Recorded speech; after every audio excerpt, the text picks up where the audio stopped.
se cobra una pequeña entrada. Esa pequeña entrada en su totalidad va para él o los músicos. El Centro Runamiski tiene un buffet con algunas tartas y algunas bebidas.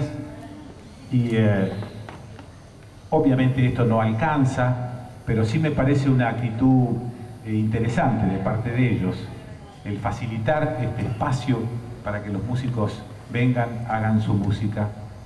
Y me parece bastante equitativo este trato de la pequeña entrada y de buffet.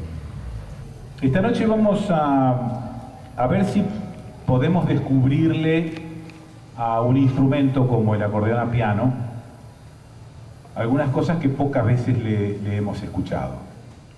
El acordeón a piano, charlaba hace un rato con quien quiero presentar, estaba y estuvo siempre relacionado prácticamente con la diversión. Fue un instrumento traído por los inmigrantes y entonces este mismo relacionarlo casi exclusivamente con la diversión ha hecho de alguna manera que se lo estereotipe a este instrumento y se le resten algunas posibilidades que tiene, no solamente por su estructura, por su construcción, sino por aquellas personas que quieran dedicarse al estudio de este instrumento.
Cuando era muy jovencito, que ya había empezado a tocar, hablamos de cuando tenía 15 años, por ejemplo, que empecé antes, yo me preguntaba por qué el acordeón solamente para que la gente se divierta.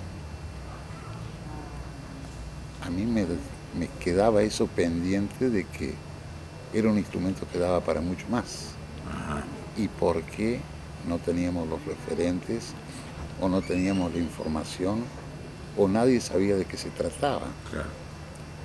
Entonces ahí empezó esta inquietud, un proyecto guardado, diríamos, porque era muy difícil llevarlo adelante, porque, por ejemplo, yo que básicamente soy tanguero, ¿a qué tanguero le hablábamos de un acordeón haciendo tango? Claro. Cuando era un instrumento resistido, claro, más por ese género. Sí. Entonces, bueno, esto fue quedando en el tiempo, porque también a eso se agrega de que yo fui siempre agropecuario, Entonces tampoco tenía la forma de poder desarrollar las dos cosas, porque son totalmente incompatibles. Cuando decía agropecuario, ¿a qué te referís? Productor. ¿Trabajabas en el campo? Sí, productor. Tenía una chacra, como Sí. decimos vulgarmente. Sí, sí. Y eso a mí no me daba la posibilidad de hacerlo. Aparte, tampoco tuve la valentía de decir, no, lo voy a hacer. Había que jugarse, había que tratar de instalar lo que no sabíamos para qué lado iba a salir. Claro. Hasta que, bueno, esos destinos que tenemos los seres humanos, por accidente me escucha Domingo Federico. Ajá. Eso ya cuando yo tenía 40 y pico de años. En Rosario. En Villa Mercedes. Ajá. En Rosario fue mi primera aparición en público. Ah, sí, ahí fue. Y bueno, él me escucha y él me impulsa a que yo mostrara lo que hacía, porque lo que yo hacía lo hacía para mí y para algún grupo de amigos y nada más. Nadie estaba informado de lo que a mí me gustaba y me interesaba hacer. La gente me conocía como un bailantero más, Ajá. cosa que lo hice siempre a disgusto porque nunca estuve de acuerdo, pero no tenía otra forma de desarrollar nada. ¿Y qué tocaba? ¿Paso doble para Y que la sí, gente baile? lo que la gente consume para bailar, Ajá. pero siempre a disgusto. Nunca lo hice con placer, ganas. claro. O sea, no placer para nada. Pero bueno, no podía hacer otra cosa, entonces hacía eso como para decir, bueno, estoy haciendo algo, pero mi proyecto no era ese.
Sí, ¿quién te empujó a estudiar o a tocar la corneta? No, eso surge cuando yo tenía 8 años, en el casamiento de un primo mío. Bueno, en la fiesta había una persona que tocaba el acordeón y otro que tocaba bandoneón. Sí. Bueno, a mí me impactó el acordeón, yo la primera vez que veía un instrumento, porque yo nací, me crié en el campo, y bueno, y a esa edad, vos viste los viejos de aquella época, iban al pueblo una vez a la semana, una vez cada 15 días tal vez. Sí, señor. Entonces los chicos, ¿qué hacíamos? Nos quedábamos en casa. Entonces yo no conocía nada, radio no había, por lo menos nosotros no la teníamos, la televisión no existía. ¿Eso era cerca de la Carlota? Sí, en un campo cercano a Carlota. ¿Y entonces? Y te digo, en el casamiento eso, descubro los dos instrumentos. Y a mí me impactó no el bandoneón. Sí. Y al año siguiente de eso, mis padres se trasladan a Alejandro Roca, donde yo vivo actualmente, Sí. que en vez del campo fueron al pueblo por un par de años. Y bueno, ahí empecé tratar de aprender.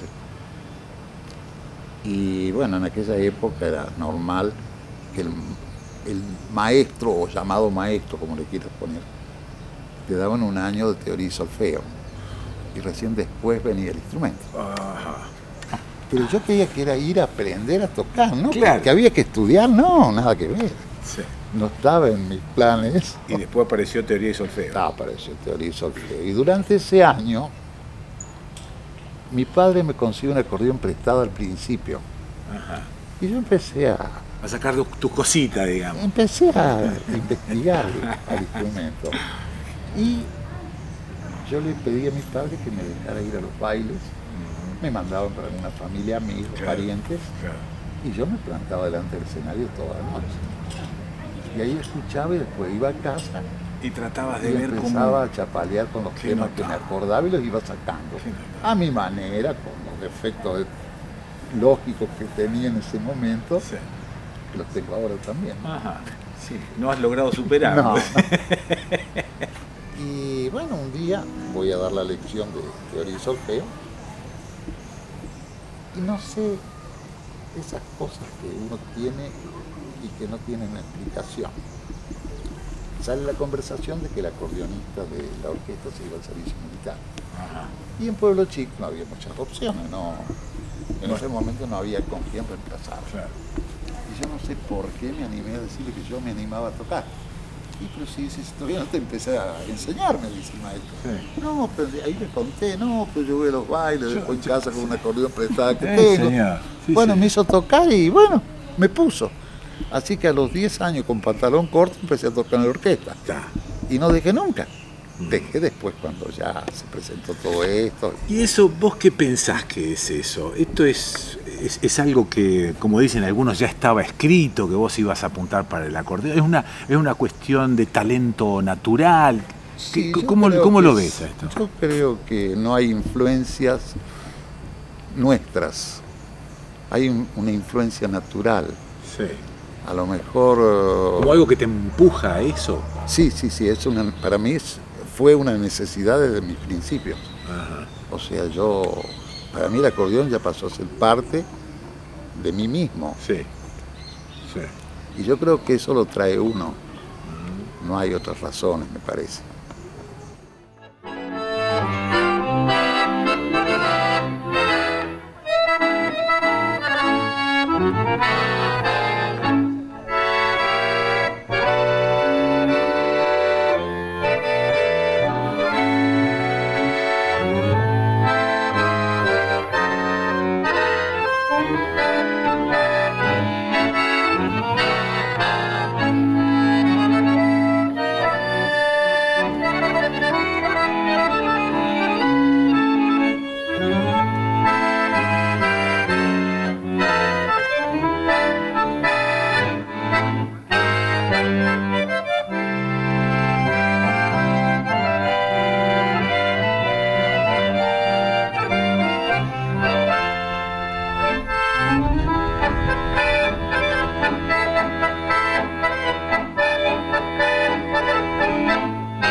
Cuando yo te conocí tenías las manos destruidas. Y obviamente, vos viste que en el campo todos los trabajos son rudos. ¿Y cómo se entiende esto de tocar un instrumento que exige un cuidado obvio de las manos y trabajar al mismo tiempo el campo? ¿Qué te pareció a vos esto? ¿Te pareció que estaba todo bien? ¿Que No así es la está vida bien. y que así hay que hacer? No, no está bien. Lo que pasa es que mi actividad era la agropecuaria, no era la música. Ajá. Entonces, prioridad era lo otro. Te lo dije esta tarde, cuando yo empecé a tocar, a mostrarme, que vos fuiste el primero que me presentaste en Rosario, cuando yo tampoco sabía quién eras vos. Bueno, a mí me daba vergüenza que me vieran las manos. Justamente, las manos, que es Ahora, lo que ¿qué más pasó? se ve y se te mira. Que yo matemáticamente toda mi vida, muy pocas veces pasó una noche que no me pusiera, aunque sea media hora con el instrumento. Claro. Eso yo creo que me ayudó en el tiempo a ir logrando lo que yo pretendía, ir manteniendo un nivel de ejecución, de técnica, Ajá. pese a las limitaciones que me daba el trabajo. Claro. ¿Y a tus alumnos qué les pedís? ¿Qué les exigís? ¿Qué sería lo más interesante que podés transmitirle a tus alumnos? Mira, es difícil porque es un rubro tan complejo el alumnado, porque vos no sabés con qué te vas a encontrar. Muy rara vez, en principio, vos sabés que puede ser músico. Ajá. Mayoritariamente pasa por la intención de serlo, pero a veces natura te dota para otra cosa. Eso es. Entonces hay una minoría muy chiquita de los chicos que empiezan y que terminan siendo músicos. Los demás, por diferentes razones, nunca van a llegar a ser. Y a medida que pasan los años, no es que sea un prejuicio, pero vos ya lo ves venir y ya sabés si el tipo es músico o no es músico. Uno lo advierte muy cerquita, Ajá. ya. Ajá. Vos con los primeros signos ya te das cuenta cuál puede ser, hasta dónde puede llegar. Quiere decir que no toda la música se aprende. Quiere decir que hay que arrancar de un talento natural. Y yo creo que eso es fundamental. ¿De qué te dotó la naturaleza? Porque yo veo, los conocemos y los vemos siempre, músicos que, bueno, son máquinas de hacer música. Sí. Y hay una gran diferencia del intérprete que siente lo que hace.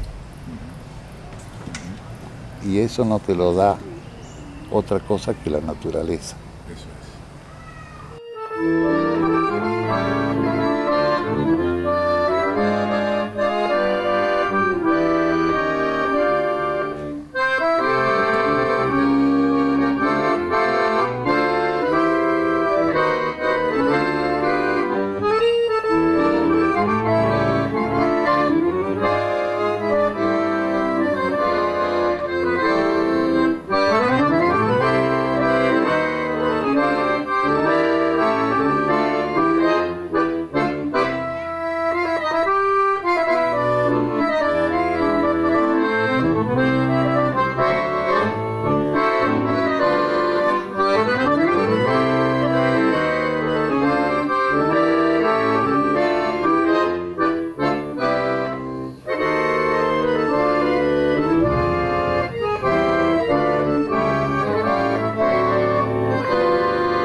¿Se desafina eso o eso no permanece? Sí, pero está asociado con el trato, más que con la calidad del instrumento. Es como todo, si un auto vos lo tratas mal vas a tener problemas. Está bien. Teóricamente no debería ser afinado nunca. La que yo tengo tiene 14 años de uso, todavía no la toqué. Ah. ¿Y hay todavía quienes arreglan estas cosas? Cada vez quedan menos. Yo me acuerdo de un apellido Anconetani. Sí, todavía están. Ah, sí. En Buenos Aires. Pero se está, más de todo, los luthieres, los afinadores, Sí, son los que no hay reposición. claro. Van desapareciendo los que había y no hay quien reemplace. Eso es. Es una profesión que no es fácil, porque uno la ve de afuera y parece que es muy sencillo, no es así. Y no hay quienes hayan transmitido Claro. los secretos o el oficio.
Como no es tu instrumento, supongo que...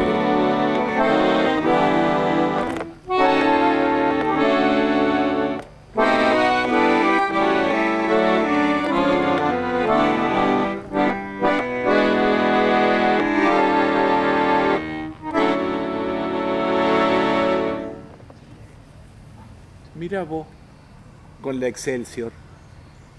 No, es un buen instrumento. ¿Listo?